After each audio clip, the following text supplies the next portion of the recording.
Expattaffy has posted a video response to the End of Expattaffy, Part 1. Let's see what he has to say.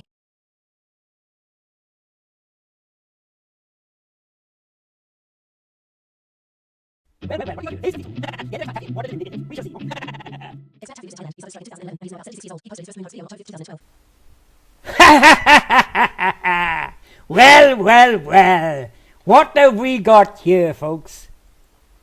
We have got the mentally insane psychopath, Bertie Slack, not only hiding behind a fake sock puppet ID of Phase 52, but also behind a fake sock puppet avatar of Buzz Aldrin on the moon, which is 100% fake, as you will see a bit later on.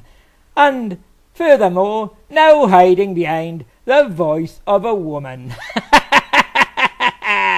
Tell us, Slack, how low can you stoop? Oh, the last time he was asked that, you replied, Corgi.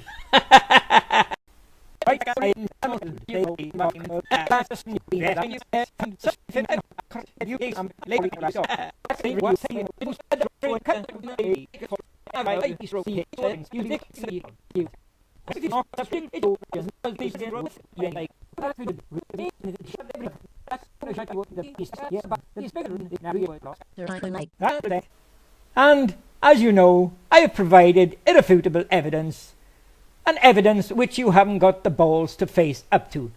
Despite his early videos claiming that he had definitive proof, all Expattaffy's videos rely on two things. Hold it, slackers! Why are you stopping at the title, when the important thing is the content? Let's take a look at some of the brilliant Expattaffy's pareidolia, shall we?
Years. A whistleblower is a person who exposes any kind of information or activity that is deemed illegal, unethical, or not correct within an organization that is either private or public. Those who become whistleblowers can choose to bring information or allegations to surface either internally or externally.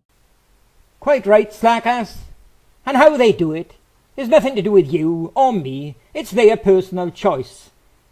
And their way of bringing this fraud to the surface is deliberately sabotaging the photos and showing everybody that they were impossible to have been taken on the moon.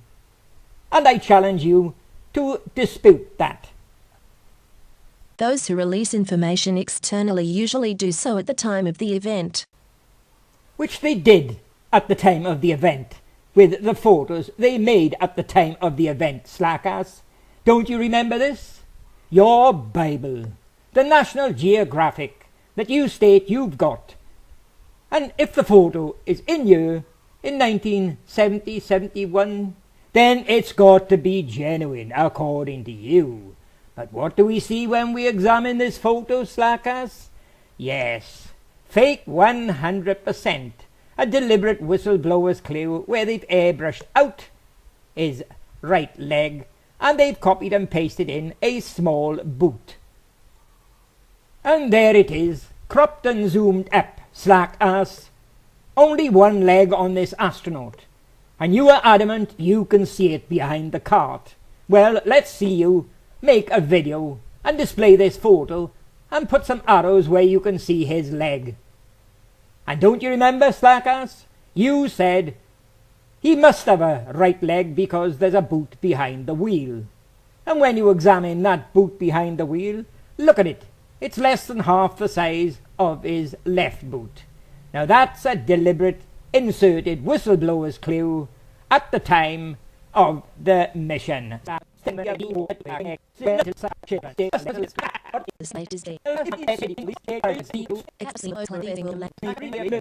Yet all his claims rely on them having existed. Expat Taffy needs to show conclusively, beyond a shadow of a doubt, that his whistleblowers existed. Excuse me, what do you think I'm showing in the photos? Photos that are impossible to have been taken on the moon. Isn't that evidence of whistleblowers, you mentally insane psychopath? You stupid bloody idiot!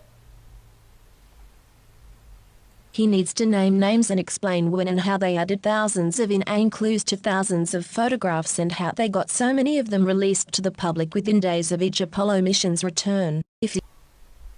Complete nonsense, slackass, you stupid bloody idiot. I don't have to name anybody and I don't have to explain how they done it. All I have to do is go on the final results, the photos as they are, as they doctored them, proving that they were not taken on the moon. Photos that are full of deliberate inserted clues and clues of man-made metal objects on the industrial waste dump at Cinder Lake, Flagstaff, Arizona, where they deliberately took photos of man-made metal objects on the ground. Does not, then the whistleblowers exist only in his mind. Well, you stupid, mentally insane psychopath, if the whistleblowers do not exist, then explain the photos. How the hell can you have a rock on the moon that's got the head of an Indian totem pole? And how can you have a black bird cast as a shadow from a non-existent rock? And how can you have a pink flamingo on the moon? Slack ass!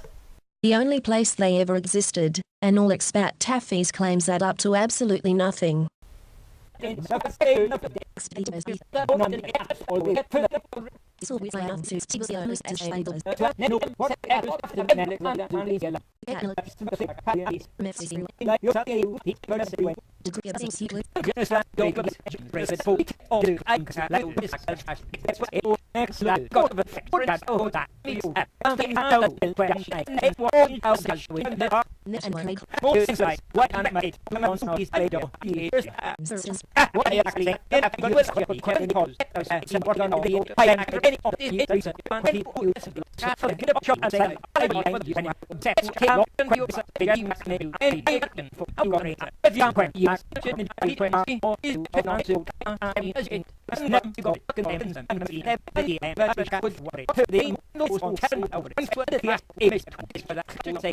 He just does a gish gallop, hurling as many different Hold it, let's hear that again, shall we?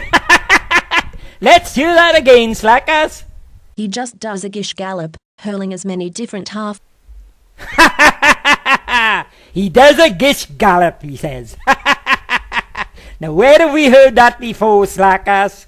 Yes, the only one who've ever mentioned that, slackass, is you, on your comments. Remember when you said to William Wagner, I do not allow gish gallop on my channel.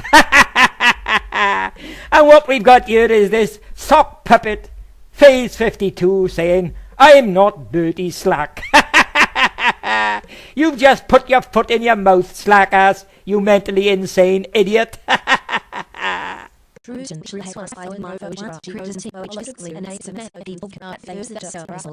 That's right, expat Taffy's whistleblowers, never proven by him to have ever existed by the way, the ones who had the time and resources to add thousands of clues to thousands of Apollo photographs, but who didn't have the know-how to add just one micro dot containing an expose of the hoax to a single photograph, were all worried about being silenced by a bullet. 400,000 people in both private and public industry worked on Apollo over a decade, building and designing all of it. In 50 years no one has ever admitted it was all faked, nor has even one photograph, secretly taken, of the first moonwalk being faked ever appeared. A challenge for the brilliant expat Taffy, with regards to your employees of the Apollo staff who are not happy about their country deceiving the world by faking the moon landings. 1. Who are they? Name some names. Who worked at NASA's photo lab? 2. How many people made up this group? Supply the number 5 or 50. 3. Where did you get this information? What was your source? Name names.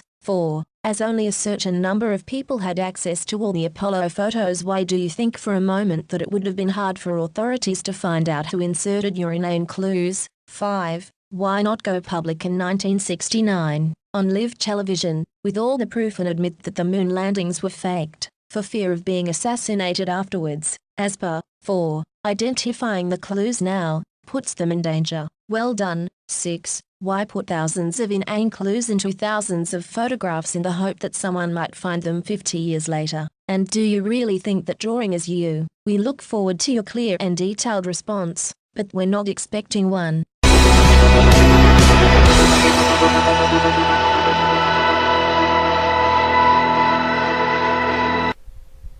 Wow, slackass. For somebody who don't allow gish galloping on his channel, I must say that's the biggest load of tripe and gish galloping I've ever heard. Talk about diversion from the main issue.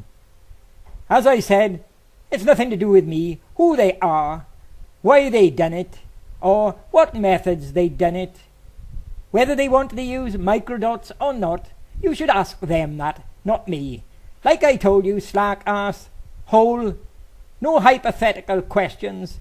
Let's have the contest between you and me, or any one of your other NASA nutters. Question for question, answer for answer, video for video. Let's see if you've got the guts to accept. I'm saying you will not.